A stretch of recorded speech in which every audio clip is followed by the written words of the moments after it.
But tonight we wanted to talk about the topic of Thanksgiving in Jewish law and thought.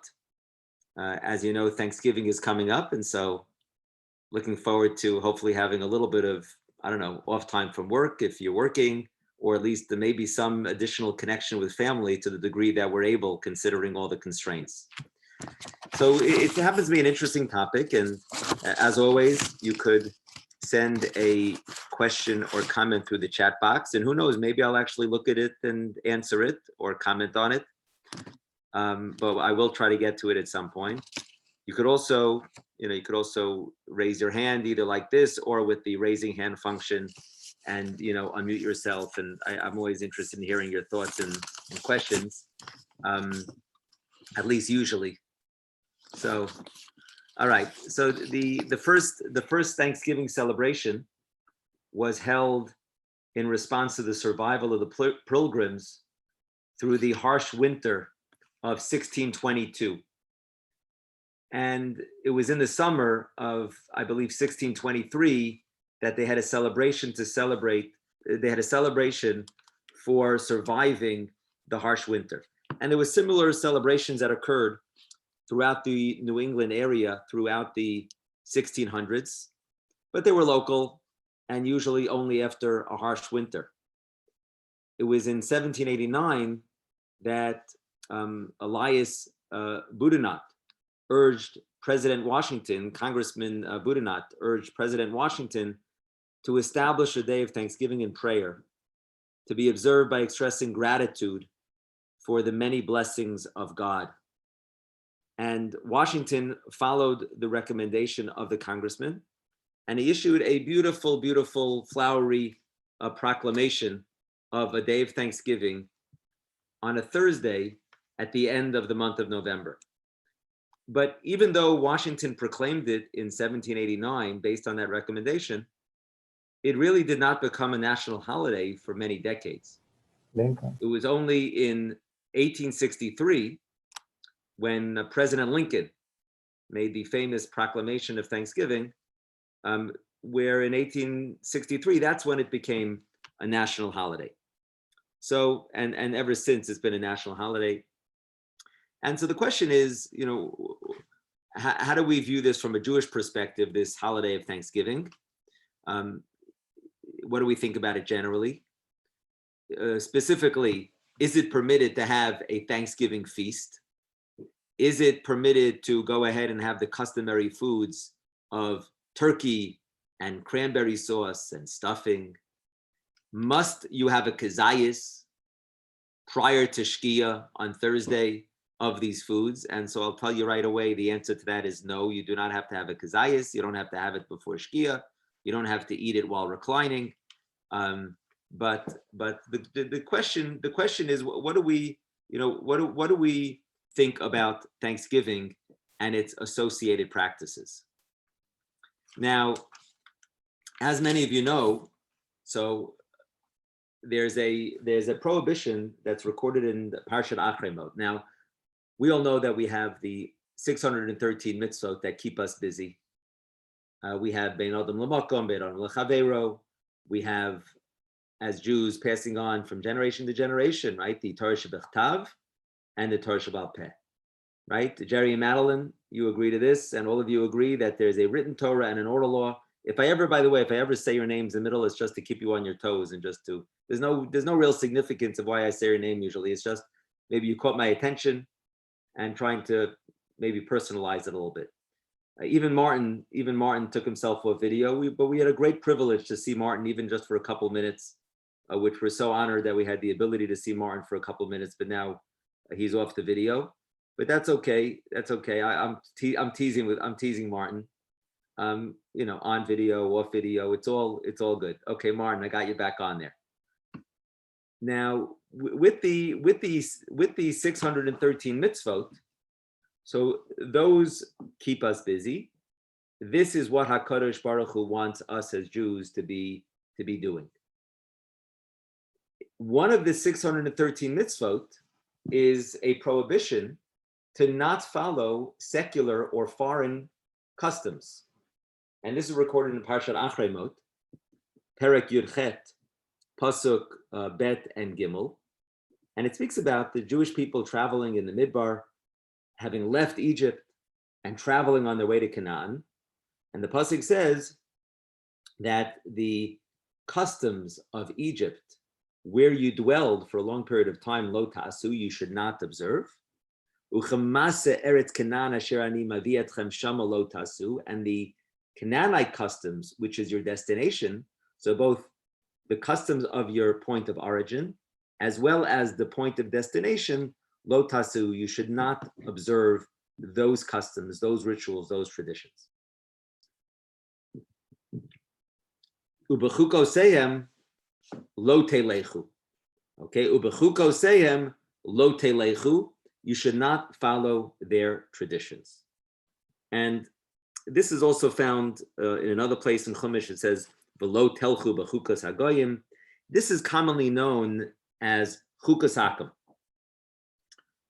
or chukas hagoy, that you're not supposed to follow. This is one of the mitzvot. It's one of the lo taseis that you're not supposed to follow non-Jewish or secular foreign customs. So the question is, what's the nature of this, and what is it? How do you take this law and apply it to the real world in which we live? Right? You always have these concepts, these mitzvot, and then you have to figure out how do you process that mitzvah and apply it to our lives. So if we want to figure out how to apply it, you have to know what the nature of the prohibition is. So here you have a very, very interesting debate among the commentaries as to what's the reason why the Torah prohibited chukas akum. The Ran, if I were to ask you, I could ask you, put it into the chat box. If I were to ask you, why does the Torah say that you can't follow Egyptian, Canaanite, American customs? Maybe there's a difference between American on the one hand and Egyptian and Canaanite on the other hand. But why would the Torah tell us that it's prohibited? Maybe it doesn't take priority. Maybe if it contradicts a mitzvah, of course you don't observe it. But why would there be a special prohibition to follow the statutes, the traditions of the non-Jews? Any thoughts? Okay, so Jerry pipes in here with the chat box. Jerry, very props and kudos to Jerry and Madeline for being very savvy with the chat box as well, getting it in first. And that's the position of the Ran. So Jerry writes over here, it could be a form of avodah zarah. Okay, and that's exactly the position of Rabbeinu Nisan, who lived in 13th century Spain. Right. And we all know that one of the most stringent prohibitions from a Jewish perspective is idolatry. This is one of the big three, that a person is supposed to give up their life before violating. And so a person, we all know, right? You can't participate in any gatherings that include idols, and we stay far, far away of avodah zarah. This is not one of the temptations for the modern Jew, like other things. There were many, many generations in which Jews were very vulnerable, were very susceptible, were very tempted by avodah zarah. So the Ran says, you want to know why the Torah prohibits it? Because it could be a form, there could be a trace. There could be a trace of avodah zarah. It could be a form of avodah zarah. Okay, we got Martin answering, could lead one to enjoying their customs and leaving Judaism. Okay, that's a very interesting idea. That if you enjoy, so enjoying their customs, maybe that's a little bit, I'm not sure, is it, Martin, that obviously leaving Judaism is highly problematic. Is there a problem to enjoy the customs though?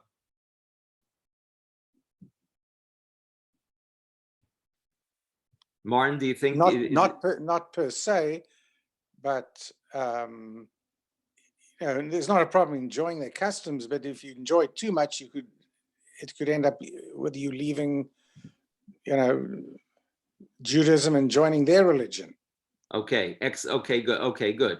So, right. So, I would say also maybe even enjoying their customs, might distract you from the priorities of mitzvot. Yeah.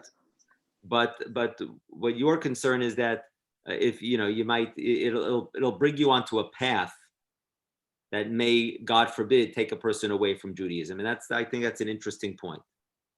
Ron suggests here on the chat box, Kadoshim Tiyu, Ki Kadosh Ani. Ron, so that's in line with the Rambam. The Rambam in Hilchos Avodas Kochavim, Perek Yud Aleph Halacha Aleph. Okay, so Martin is scoring the Shiur, and so Martin is Avodas Kochavim Perek Yud Aleph Halacha Aleph. And I'm going to stop picking on Martin, but Martin did just give a good answer. But where the Rambam says, Ein holchin bechukos ha'ovdei kochavim v'lo medamin lahen, that you're not supposed to walk in their statutes, and you're not supposed to resemble them. Lo b'malbush, neither with dress, lo b'seyar, neither with your hairstyles, uchiyotz behem shenemar v'lo selchu b'chukos hagoyim, that you can't follow the statutes of the nations. V'nemar, and another pasuk is u'v'chukoseim lo telechu, very, very similar, right? It says, in b'chukosai telechu, you have to follow the mitzvahs of Hashem. And v'halachta b'dracha, we're supposed to walk and emulate the ways, right? The ways of Hashem. And Jewish law is called halacha. A Jew is supposed to be in a perpetual state of motion. We're not supposed to be static. We're supposed to be moving. We're supposed to be active. We're supposed to be doing. We're supposed to be learning, right? But what direction are you moving in? So you have to be moving in the direction of mitzvos. But v'chukoseyem lo telechu, that you should not be moving in the direction of things that are not priorities or values from a Torah perspective. Hakol be'inyan echad, all the psukim, the Rambam says, hu mazhir shelo yedame lohen. Shelo yedame lohen. And I think this is what Ron is getting at, where he says Kadoshim Tiyu means that you should be separate. And the Rambam is saying along the lines of what I think Ron is getting at, which is that a person is supposed to be separate from the world and is supposed to separate himself or herself from the secular customs. Eliyeh hayisrael muvdal mehen. So shelo yidam alahem, you shouldn't try to copy them or emulate them, but rather the Jew should be muvdal mehen, which is separate from them. Right? A Jew is a part of the world and a part from the world. And there's that constant tension and dialectic between those two things. Avraham, in his negotiations with Ephron, says, Ger v'toshav anochi imachem. Right? I'm a ger v'toshav. I'm a stranger and a citizen. And so there are times that we're a citizen. I mean, we are a citizen in that we identify with the needs of the world, and we're upstanding citizens. We follow the law. We try to identify with the needs of the community in the world, and we try to contribute with our talents to the advancement of the world. But at the same time, we're a ger in that we're separate from the world and considered strangers that have different values, different ideals, different goals. So there's two different schools of thought. I like three different answers that were given. Martin said, in terms of we're concerned that a person might get on a path away from Torah, which is interesting. But the other two answers of Jerry and Ron really reflected two schools of thought that I was thinking about, which is the Ron and the Rambam. The Ron, Rabbeinu Nisim, is that it relates to Avodah Zarah, that the real concern when we get to not following secular customs is our concern is really it has some connection to Avodah Zarah. Well, Rabbi, the Rambam, I think the Rambam is getting at something else. Yeah, Dick, go ahead. I mean, it may be that we are actually leading them because it is really our custom that they're following in terms of being thankful to Hashem, and that's an appropriate. It's appropriate that it isn't our following them; they're following us. So Dick, you're mentioning an interesting point in terms of what's the chicken, what's the egg. Maybe it's not that we're following them by observing Thanksgiving, but they're following us in terms of the value of hakarat hatov, of gratitude. Right. Okay, that's a very, very interesting thought. And the harvest festival like Sukkot. Okay. So there's Sukkot is a model, is a precedent for a harvest festival, and maybe Thanksgiving is similar to that. harvest festival, when we have payday and we bring in our income, so then, right, then we have to remember where it comes from. And we have to remember when we bring in the income and the harvest, so we have to share it, right, with those who are less fortunate, those who are needy. So very good. So you have over here, the Rambam, Fran, I think is getting at something different than the Ran. The Ran says it's related to Avodah Zarah, to idolatry. In other words, the prohibition. Dick, we're going to come back to what you suggested, which is, in terms of Thanksgiving. But right now, in terms of analyzing what's the nature of the prohibition of lo telchu b'chukas hagoyim, what's the nature of this prohibition of following secular or foreign practices? The Ran says the issue is Avodah Zarah, idolatry. The Rambam, to me, seems to be getting at a different idea, which is that the idea is that you're not supposed to try to follow and emulate and just be like the, secular, like other nations. Rather, we have a Torah and we have a tradition that goes back generations. We're a link in the chain, and we're supposed to be separate. The pasuk says, "Va'avdil etchem min ha'amin," that Hashem says, "I'm going to separate you from the nations." And we have to know how to make Havdalah. We have to know how to make Kiddush on Shabbos, but we also have to know how to make Havdalah. We don't have to know how to make distinctions. We have to choose between right and wrong, but also we have to learn and know when to separate ourselves from the world. And that's what the Rambam says the nature of the prohibition is. The Ramah kind of combines the two. The Ramah basically is, so if I were to ask you, if you have a secular practice and we want to know whether it's permitted for a Jew to observe it, so based on the Ran and the Rambam, you basically have to think about two different components, two different dimensions. I think the first thing is there any connection to idolatry? If there is, then it's prohibited. If there's no connection, then maybe it's permitted. But the second question you have to ask is there any benefit or purpose to doing this? See, if there's a benefit or purpose to doing it, then we're not doing it just to be like the non-Jews. If there's no reason or purpose for doing something and there's no inherent benefit that accrues to us, then it must be that we're doing it just to simulate and emulate and imitate the non-Jews. But if we're doing it if there's a positive reason to it, then maybe it's different. And the Ramah takes this approach, Nechama. Nechama and Stuart, the Stuart Goldman's on the line there. Hi, Stuart. Hi, David. Deborah, is that Debbie? So there's Debbie. Debbie, we could this is the Durango group. Okay. Yeah, we could go to the backyard, or we could be on the Zoom together in the backyard another time. Okay, Good always thought. 6 feet, Nice 6 feet thought. distance though, 6 feet distance, but then that would require Absolutely. masks. So better if we're a few houses apart. So Okay. and we'll see you soon on Durango. God willing. So the Ramah takes that approach. The Ramah says like this. This is Kuf Ayin Ches Sif Aleph. Martin, you got that? 178.1 in your Yeridea. So the Ramah says like this.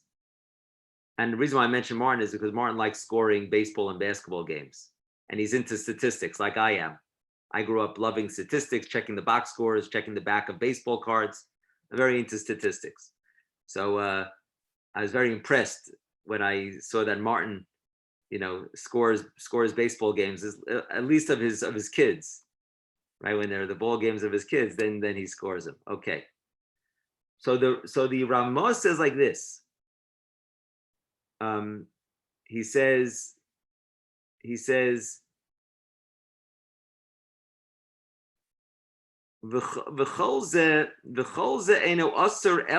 only forbidden. It's only forbidden when it's something that's immodest or immoral. ve'ein tam ledavar, or there's no reason for it. Because then there has to be a concern that maybe there's it's the ways of the Amorites, meaning idolatry, and maybe it's idolatrous. In other words, it's interesting. He kind of like combines the two. He says, if there's no reason to it, then maybe there is some trace of idolatry. But he says like this, he says, if there's something that has a benefit, where there's a purpose to it, so then so if there's something that has a benefit and a purpose, and there's no connection to idolatry, then the Rama says it's permitted. And I think it's based on these two reasons, Linda and Dick, that we just learned. That one reason is the idolatry concern, and the second issue is that you can't just do things just to imitate the Goyim. And so if there's no idolatry connection, and secondly, if there's a reason why you're doing it, you're not just doing it to imitate. You're doing it because there's some value added, there's some benefit to it. So then you're not doing it just to be like the nations or the Gentile. You're doing it for some purpose. So then the Ramah says it would be permitted for us to follow that, to observe that custom. And he gives an example. He says, Kigon shedarkam, shekol mishu hu rofei mumcha, yesh lo malbush miyuchad. Right, a doctor has a doctor's uniform, right? It has a doctor's jacket. Shenika bo shehu rofei uman, because that tells us that he is a physician. Mutar l'lovsho. So it's permitted if you're a doctor, right? So then a physician is allowed to wear a physician's uniform. So this way it kind of identifies her or him in the hospital. Debbie, I'm glad you like that one. So it identifies her in the hospital or wherever she might be, that she's a doctor or he's a doctor. If you're doing it for some kavod, not in a pejorative way, is some kind of like a robe of dignity, otam acher, or there's some reason for it, mutter, then it's permitted. And that really helps. That's a great framework, I think, in terms of understanding this whole topic. That you have the pasuk, that's the prohibition. You have the two different reasons for it. And therefore, anytime you have a law, you have to analyze, okay, how does it fit with these two dimensions? You have to investigate it and test it with these two ideas, idolatry, and is there a reason for it? So for example, Halloween. All right, so now we can now apply the rubric to some practical questions. Halloween. Now, I don't know anything. I know very little about Halloween. I think there's it's intended to pay tribute to some saints, and of course, it's observed in the way that it's observed. That is a religious holiday. Non-Jews and Christians have all the right in the world to do it. Okay, well, I'm not going to get into the question, is it avodah zarah or not? In terms of, but it's a religious holiday. It's not a Jewish holiday. It's a Christian holiday. And even though it's observed by many in a secular way, but there's certainly religious undertones, overtones, and origins to it. So personally, I think that it's wrong for a Jew to observe any element of Halloween. And I think it's problematic and would be possibly a prohibition of lo telchu b'chukas hagoyim to observe Halloween, to go trick-or-treating I think that's a prohibition. Mother's Day. So I've heard people say, "Oh, Mother's Day." In Judaism, we don't follow Mother's Day. Every day is Mother's Day. Every day is Father's Day. Well, you know what? If every day is Father's Day, then get a card for your father every single day. Get a card for your mother every single day, right? Every single person here has a mother, has a father. Some, hopefully, they're living. If they're not living, we remember them and they're a part of our lives. We carry their memory forward. And right, a mother and father bring a person into this world. So so you have so if do you observe Mother's Day? Do you observe Mother's Day? So the answer is that that the Gemara says like this. The Gemara says, Torah b'goyim al tamin. If somebody claims that there's Torah among the nations, we don't believe that. But chachma b'goyim. But if somebody says there's wisdom among the nations, then we believe it. And as Jews, we're fully committed, halachic maximalists, mahadrim and mahadrin Jews who care deeply about every single halacha. But at the same time, the Gemara says that there could be and there is wisdom among the nations of the world. And if somebody claims that there's wisdom among nations of the world, tamin, you believe it. And indeed, the very first prayer that we say in the morning in the Siddur is Ma Tovu Alecha Yaakov. That pasuk was said by none other than by Bilam, a non-Jew, a non-Jewish prophet.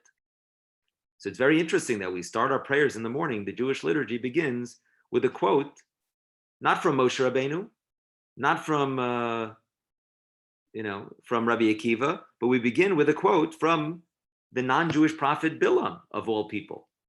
So Rabbi Baruch Halevi Epstein, in his Sefer Baruch Shamar, which is a book on Tefillah, it's one of the first passages of his book. So he says that the reason why we start with that with that pasuk, Ma Tovu Alecha Yaakov, is to teach us this idea. Yes, of course, it's a beautiful idea that Bilam said. He was hitting on something, and he wanted to curse Bnei Israel, and Hashem made sure that Bilam praised Bnei Israel, and Ma Tovu Alecha Yaakov is a beautiful pasuk. But the fact that it's the very first pasuk of the Siddur, Rabbi Baruch Halevi Epstein says that it teaches us that we accept truth from wherever it comes. And we accept wisdom from wherever it comes. And you have to be careful, right? In terms of if it's somebody who's not reliable or not honest or not respected for his wisdom, then then you better make sure if what the person is telling you is true, right? So obviously, this doesn't mean that you just accept anything from everyone. What it means is that if something is true, if something is wise, we're secure enough, we're confident enough as Jews, we're not insecure. We're secure enough in our Torah. We know the Torah, we know that the Torah is from Hashem and is the way we maximize our potential in this world. It's the way we make an impact upon the world. It's the way we reach our potential. It's the way we make the world a better place, the way we deserve Olam Haba, right? The way we earn Olam Haba. We know what the Torah is, and we're not insecure about saying that, there could be a wise concept out there in the world. The Torah recognizes, Halacha recognizes that. So I think that's a very important. This is something that it requires Havdalah in terms of knowing what we accept from the world and what we separate from in the world, right? What are the values that we embrace and what are the values, many values, where we say, no, these are not our own, right? So you have to be careful. But so let's say Mother's Day, somebody might take the approach and say, it's not in the Torah and it's a Goyish thing and you don't have to, right? It's a non-Jewish thing. I'm not saying Goyish pejoratively, but it's a non-Jewish thing and we shouldn't keep it. My belief is that, look, it's not one of the 613 mitzvot, Mother's Day, or Father's Day, but Mother's Day, but these are, I think this is exactly what the Gemara meant when it says Chachma Bagayim Tamin. I think it's a beautiful concept to have a day dedicated to mothers, and to have a Mother's Day brunch, or to get them, to get a Mother's Day card for a mom, or to receive a card. That's something that's a beautiful idea, and there's no prohibition. It's chukas akum. It's chukas akum. No, I just read to you, right? The Ramah says, Kuf Ayin Ches, Sif Aleph, he says, whenever aval davar shenagu l'toelet, when there's a benefit to something, otam acher, there's some idea behind it, mutter, it's permitted. And the other way to put it is there avodah zarah? And the answer is no. And the other reason of the Rambam was, are you just doing it to imitate the non-Jews? No, we're not doing it to imitate. We're doing it because we see the value in it. It's a beautiful idea. It's a day to highlight Kibbut Aveim. I want to see the chat box here. Okay. Let's see. Martin, playing sports, interesting. Playing sports would fit the bill. No avodah zara, and there's a benefit in keeping your body healthy. Okay, good. That's right. I think that's a great point, Martin. You know, we have to be careful with sports. Sometimes people get carried away with sports, but you're absolutely right that, you know, sports actually teaches us, you know, teamwork. When you play sports, you have to make sure to speak nicely and not lose your temper. And sportsmanship is important. Be a you know, a good winner, be a good loser.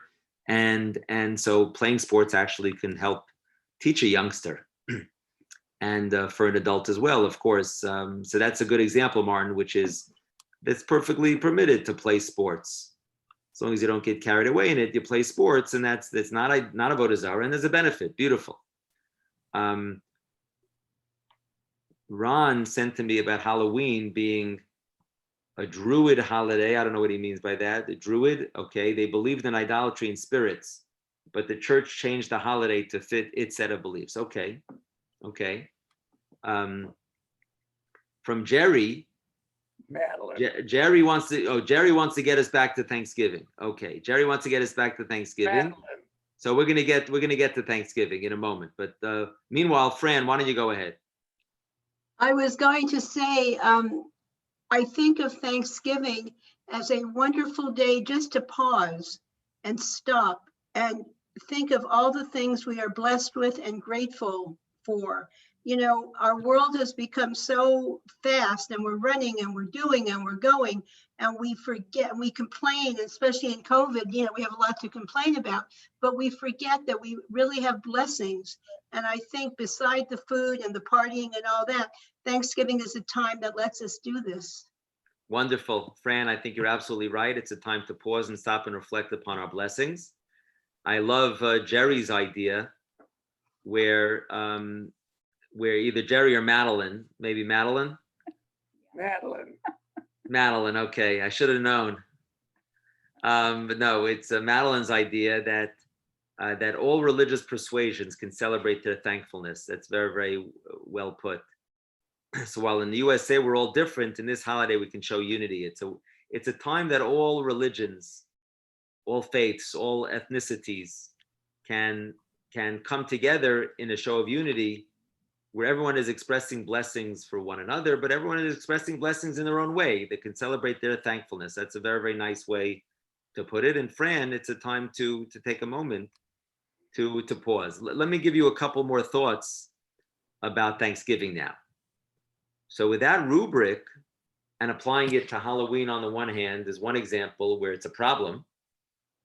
And on the other hand, and Alice, you with us? Alice, you with us? On the other hand. Very much with you, yes. Okay, great, very much. Okay, great, wonderful. It's a lovely idea to get together on Thanksgiving or any other good family gathering is important.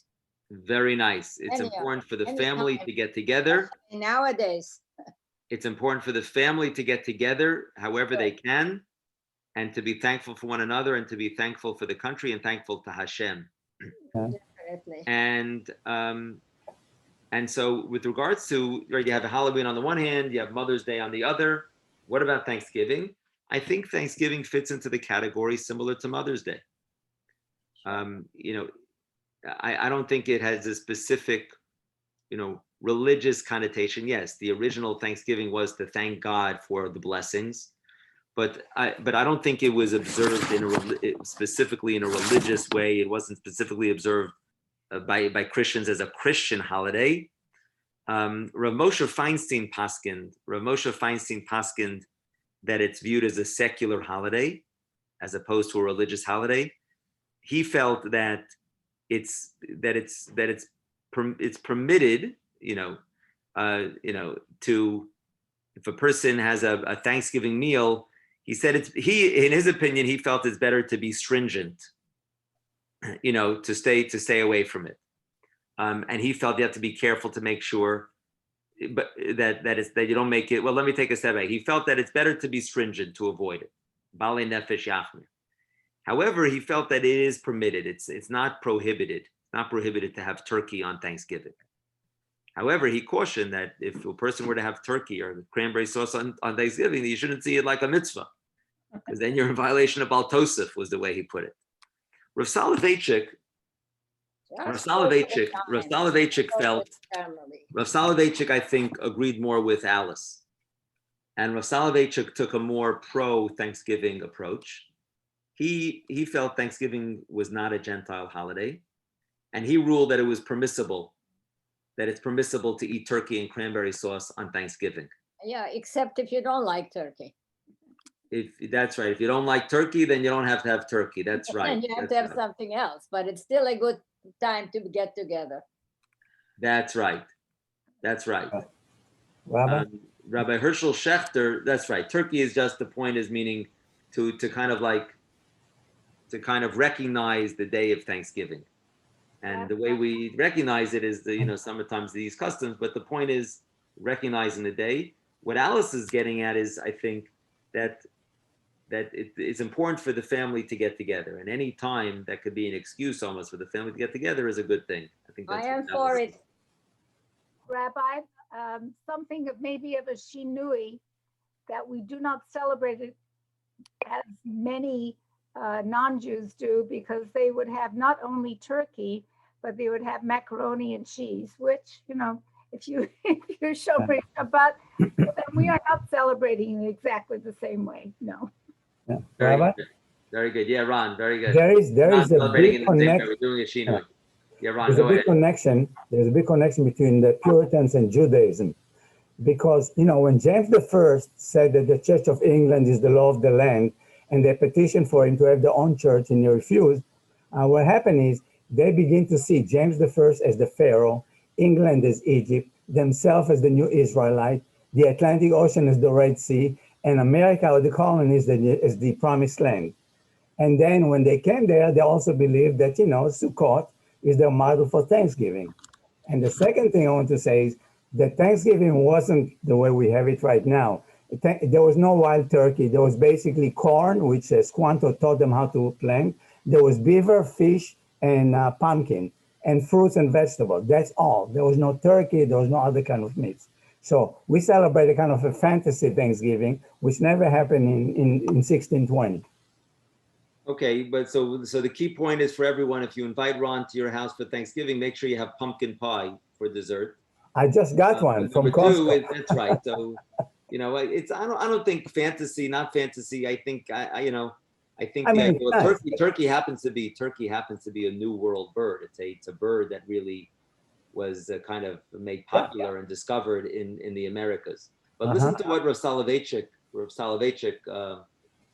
believed, and this is quoted by Rabbi Herschel Schechter in Nefesh Harav. He writes like this. He says, it was the opinion of Rav Soloveitchik that it was permissible to eat turkey at the end of November on the day of Thanksgiving. We understood that in his opinion, there was no question that turkey did not lack a tradition of kashrut. That's a separate issue. There's a whole separate shiur and discussion in terms of the kashrut of turkey, because when it comes to an animal, so then if an animal has two signs, it's kosher, and then of course it needs to be shechted, and the blood, needs to be, the blood needs to be, it's salted, right? Salted and removed. So that's with animals. With fish, the fish has to have fins and scales. Yeah. With birds, so then the Torah doesn't give us signs. It's the Mishnah and Gemara that gives us signs, but the Torah doesn't give us signs. It just lists off 20 or 24 in two different places. Lists off 20 or 24 different species that are not kosher. But there's a debate among the commentaries about the identity of some of these non-kosher birds. And so in the Gemara, it tries to work it out in terms of what the signs are of a kosher bird and what the signs are of a non-kosher bird. But Rashi says that when it comes to birds, poultry, then you should only have a bird for which you have a tradition of kashrut.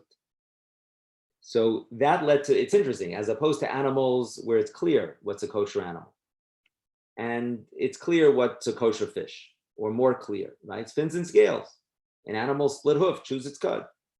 With bird, it's interesting. All birds are kosher except 20. But there's a debate and a confusion exactly the identity of some of these 20. And so there is this concept of having a tradition by a bird.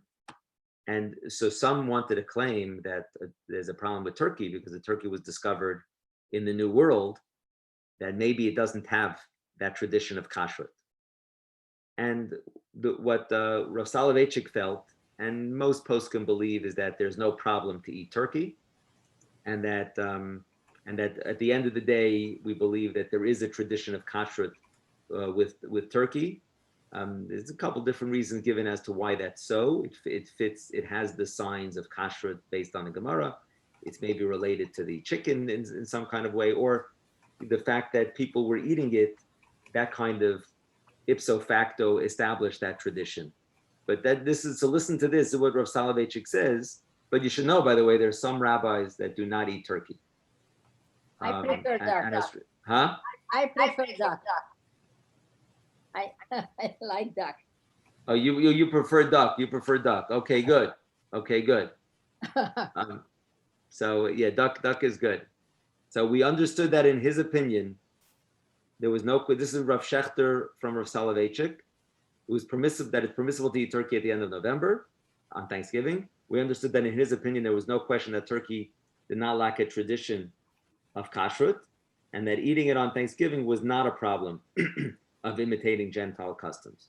So it doesn't lack a tradition. In other words, it's okay for kashrut purposes, and also it's not a problem of chukas hakam. We also heard that this was the opinion of Rabbi Moshe Soloveitchik. So what I think is, and I want to get more thought, but basically, I think Thanksgiving is a very, very Jewish day in the sense of that it's all about Hakaras Hatov. It's about, well, I like the idea of unity. It's something that we could all do together. But what we're doing together is being thankful. Sure. And it's taking a moment and pausing, as Fran said, it's pausing and stopping and appreciating, right? Appreciating that we're able to wake up in the morning, appreciate every single day. Alice says it's togetherness. It's a lot of family. cooking. A lot of cooking. A lot of cooking. Okay. But we know that even from every Shabbos and Yom Tov meal, we know that there's a lot of cooking. That's right. And we know that the value of gratitude in Jewish tradition. What are we called as a nation? We're called Hebrews, which is from Ivri, which means from the other side, we're willing to take a stand. Ivri, Avram Ivri. We're also known as Yisraelim, because Yaakov's name was changed to Yisrael, because we have that character trait of tenacity, of being able to struggle and to push through and to be determined. That's Yisraelim, Israel, right? Israel. But in addition to the names of Hebrews and Ivrit, and in addition to the name of Israel, Israelites, Bnei Yisrael, we also have the name of what? Yehudim. We're Jews. And Jews comes from Judah Yehuda. and Yehuda. Jews is from Yehuda, from Judah. And Yehuda is all about what we're talking about. Leah, when she has her fourth child, she says, Hapam ode es Hashem. Now I'm going to be thankful to Hashem. Mm-hmm. Why now? Because they had a tradition. They thought that each of the wives of Yaakov would have 3 children each. Right? Yaakov had 4 wives, Rachel and Leah, the main wives, but then Bilhah and Zilpah. And so the thinking was that they were each going to have 3 children. So when Leah had the 4th child, she felt overwhelmed with joy that she was getting more than what she expected. So the idea of gratitude is recognizing that you're receiving something that you're not necessarily entitled to, and we're supposed to say 100 brachos a day. 100 brachos a day, and those the whole, at least one core idea of a bracha is to be thankful to Hashem. And when it says that the first three makot were coordinated by Aaron, the last 7 makot were led by the last 7 plagues in Egypt were done by Moshe. Why were the first 3 led by Aaron? So Rashi says, because of Hakarat Tov, because Moshe had to recognize the good that was done to him. And he even had to recognize that good, even from water and even from the sand. Right? So because the water saved him when he was a little baby, when he was put in a cradle, and the sand saved him when he killed the Egyptian. He killed the Egyptian and he buried the Egyptian in the sand. So the first 3 makot related to water and sand, right? You had to hit the water to make it into blood. And the second plague involved the frogs coming out of the water. And the third plague was the dust of the earth becoming lice, becoming kinim. So Rashi says that Moshe that Hashem didn't ask Moshe to strike the water and the sand, because Moshe had a debt of gratitude to the water and the sand. And so it had to be somebody else to do it. It's an incredible thing, because the water needs a thank you. The sand needs a thank you. So you see that being thankful is not just so that the person who did a favor for you should hear the thank you. But it's necessary for a person, right, to recognize the good that was done for her or him, and to express thank you accordingly to another person, or to HaKadosh Baruch Hu, or even to an object, as that source just illustrates. So I think Thanksgiving very much fits into who we are as Jews, which is to be thankful.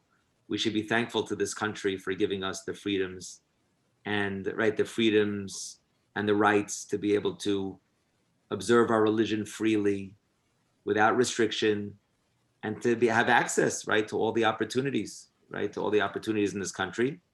And so we're thankful to the country, and we're thankful to HaKadosh Baruch Hu. We're thankful to HaKadosh Baruch Hu, thankful to Hashem for all our blessings, right, for all our blessings. But we could also be thankful to Hashem for the United States of America, which is also we've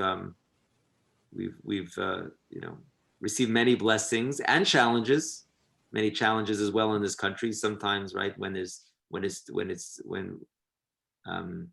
we're too accepted in society, so then that could lead to, and we've seen it leading to, other problems like assimilation and intermarriage. But in general, I'm not sure. I don't think there's been a time in history that we've had such a blessed existence in the diaspora, like these days in the United States of America.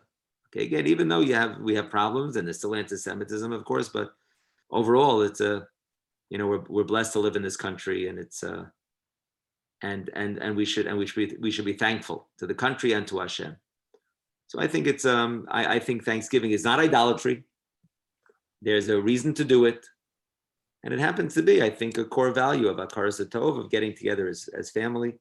And so, look, it's not a mitzvah, but I think it's there's nothing wrong, and it's a nice thing, I think, to get, as Rav Soloveitchik said, to have a Thanksgiving dinner is a nice thing, and certainly to take that opportunity to think about what we should be thankful for is always a good thing.